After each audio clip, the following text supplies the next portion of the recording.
सुप्रभात बच्चों, मैं हूँ उषा, महाराजा अग्रसेन स्कूल हिसार से।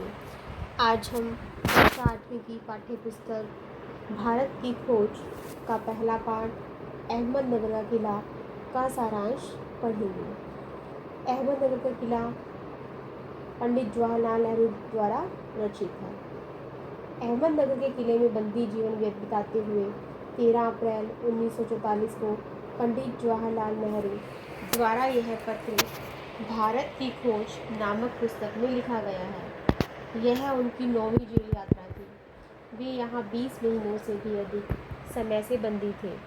जिस दिन नेहरू जी इस किले में आए थे, उस दिन शुक्ल पक्ष की दूज का चांद निकला हुआ था।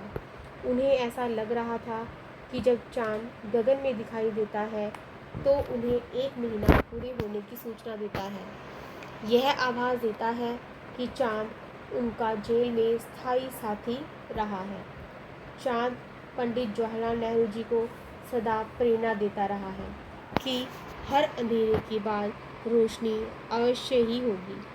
अहमदनगर के किले में अपनी जेल यात्रा के समय जवाहरलाल नेहरू जी ने बागवानी का काम आरंभ कर दिया था। वे कभी खाली बैठना पसंद नहीं करते थे।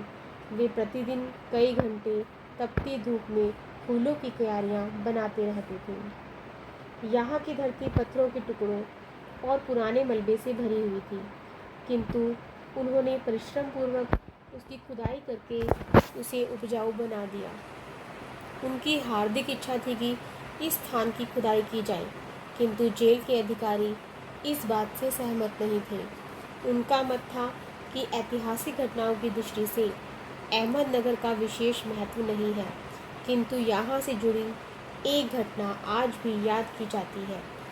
यहाँ की चांद बीबी नामक महिला की साहसी कहानी बहुत प्रसिद्ध है।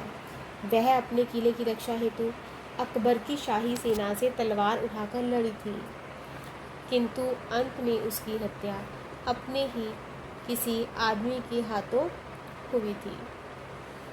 नेहरू जी की इच्छा थी कि किले के आसपास की ज़मीन की खुदाई करके पुरानी इमारतों के टुकड़ों की खोज की जाए, किंतु जेल के अधिकारियों ने इसकी इजाज़त नहीं दी। उन्होंने कुदाल छोड़कर कलम उठा ली।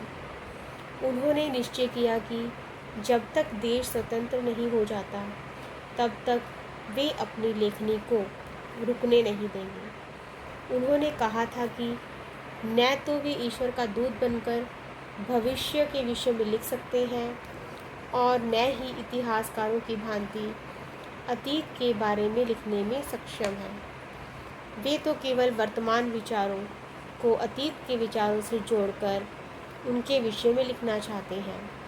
पंडित जी कहते हैं कि जिन लोगों की सभ्यताएं बहुत पुरानी होती हैं, उन्हें अच्छा या बुरा दोनों प्रकार का दबाव अभिभूत होता है। वे अपनी विरासत के विषय में विचार करते हैं कि उन्होंने पिछले हज़ारों वर्ष में जो कुछ भी मानवता से प्राप्त किया है, क्या वह उनकी विरासत है? वे स्वयं को मानव की विजयों के उल्लास, पराजय की पीड़ा व साहसिक कार्यों के आनंद का भागीदार मानते हैं। वे भारत की विरासत में एक विशेष बात देखते हैं कि उस विशेष बात के विषय में ही लिखना चाहते हैं। धन्यवाद।